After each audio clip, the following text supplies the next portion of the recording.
Then it was not Arthur who took them?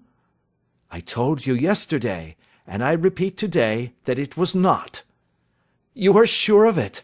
Then let us hurry to him at once to let him know that the truth is known. He knows it already. When I had cleared it all up, I had an interview with him, and finding that he would not tell me the story, I told it to him, on which he had to confess that I was right, and to add the very few details which were not yet quite clear to me. Your news of this morning, however, may open his lips.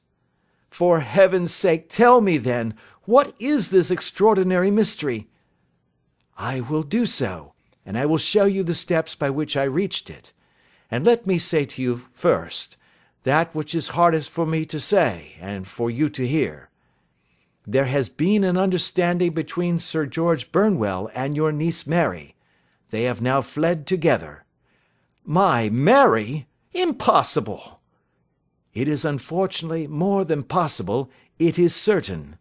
Neither you nor your son knew the true character of this man when you admitted him into your family circle. He is one of the most dangerous men in England, a ruined gambler, an absolutely desperate villain, a man without heart or conscience. Your niece knew nothing of such men. When he breathed his vows to her, as he had done to 100 before her, she flattered herself that she alone had touched his heart. The devil knows best what he said, but at least she became his tool and was in the habit of seeing him nearly every evening. I cannot, and I will not, believe it, cried the banker with an ashen face. I will tell you then what occurred in your house last night. Your niece, when you had, as she thought, gone to your room, slipped down and talked to her lover through the window which leads into the stable lane. His footmarks had pressed right through the snow, so long had he stood there. She told him of the coronet. His wicked lust for gold kindled at the news, and he bent her to his will. I have no doubt that she loved you, but there are women in whom the love of a lover extinguishes all other loves, and I think that she must have been one. She had hardly listened to his instructions when she saw you coming downstairs, on which she closed the window rapidly, and told you about one of the servants' escapades with her wooden-legged lover, which was all perfectly true. Your boy, Arthur, went to bed after his interview with you, but he slept badly, on account of his uneasiness about his club debts. In the middle of the night, he heard a soft tread pass his door, so he rose, and looking out, was surprised to see his cousin walking very stealthily along the passage, until she disappeared into your dressing-room. Petrified with astonishment, the lad slipped on some clothes and waited there in the dark to see what would come of this strange affair. Presently she emerged from the room again, and in the light of the passage lamp your son saw that she carried the precious coronet in her hands. She passed down the stairs, and he, thrilling with horror, ran along and slipped behind the curtain near your door, whence he could see what passed in the hall beneath. He saw her stealthily open the window, hand out the coronet to someone in the gloom, and then closing it once more hurry back to her room, passing quite close to where he stood hid behind the curtain. As long as she was on the scene he could not take any action without a horrible exposure of the woman whom he loved. But the instant that she was gone, he realized how crushing a misfortune this would be for you, and how all-important it was to set it right. He rushed down, just as he was, in his bare feet, opened the window, sprang out into the snow, and ran down the lane where he could see a dark figure in the moonlight. Sir George Burnwell tried to get away, but Arthur caught him, and there was a struggle between them, your lad tugging at one side of the coronet, and his opponent at the other. In the scuffle, your son struck Sir George, and cut him over the eye. Then something suddenly snapped, and your son, finding that he had the coronet in his hands, rushed back, closed the window, ascended to your room, and had just observed that the coronet had been twisted in the struggle, and was endeavouring to straighten it when you appeared upon the scene. "Is it possible?" gasped the banker. You then roused his anger by calling him names at a moment when he felt that he had deserved your warmest thanks. He could not explain the true state of affairs without betraying one who certainly deserved little enough consideration at his hands. He took the more chivalrous view, however, and preserved her secret. "And that was why she shrieked and fainted when she saw the coronet," cried Mr. Holder. "Oh, my God! What a blind fool I have been! And his asking to be allowed to go out for 5 minutes! The dear fellow wanted to see if the missing piece were at the scene of the struggle. How cruelly I have misjudged him!" "When I arrived at the house," continued Holmes, "I at once went very carefully round it to observe if there were any traces in the snow which might help me. I knew that none had fallen since the evening before, and also that there had been a strong frost to preserve impressions. I passed along the tradesman's path, but found it all trampled down and indistinguishable. Just beyond it, however, at the far side of the kitchen door, a woman had stood and talked with a man, whose round impressions on one side showed that he had a wooden leg. I could even tell that they had been disturbed, for the woman had run back swiftly to the door, as was shown by the deep toe and light heel marks, while Woodenleg had waited a little, and then had gone away. I thought at the time that this might be the maid and her sweetheart, of whom you had already spoken to me, and inquiry showed it was so. I passed round the garden without seeing anything more than random tracks, which I took to be the police. But, when I got into the stable lane, a very long and complex story was written in the snow in front of me. There was a double line of tracks of a booted man, and a second double line which I saw with delight belonged to a man with naked feet. I was at once convinced from what you had told me that the latter was your son.